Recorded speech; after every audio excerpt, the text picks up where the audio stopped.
ટોળાનો ભાગ બનીને સમજણ ન હોય, ખબર ના હોય, કોના માટે કરો છો, શું કરો છો, કોણે પ્લાનિંગ કર્યું, શું કર્યું, કઈ ખબર ના હોય તો પણ એનો ભાગ બની જવું, એને મૂર્ખતા સિવાય હું કંઈ સમજતો નથી. એને માત્ર ને માત્ર મૂર્ખતા કહું છું.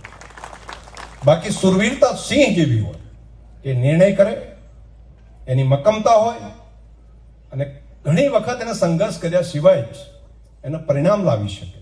સુરવીરતા એ કહેવાય. સુરવીરતા ટોળાનો ભાગ બની જવું અને કોઈને નુકસાન કરવું એ કોઈ સુરવીરતા નથી હોતી. એ તો કાયરતા હોય છે, પલાયનવાદ હોય છે. નવી પેઢી માટે મારો એક આ સંદેશો પણ બધાની વચ્ચે હતો. અને આ પેઢી તમને હું જે મારો આ સંદેશો છે, આવનારા સમયમાં તમને કેટલાકને મહિને ખબર પડે, કેટલાકને 2 મહિને પડે, કેટલાકને 4 મહિને પડે, કેટલાકને 12 મહિને પડે છે. જેટલાને વહેલી ખબર પડે એટલું સારું. એટલે મેં મારું કર્તવ્ય બજાવ્યું.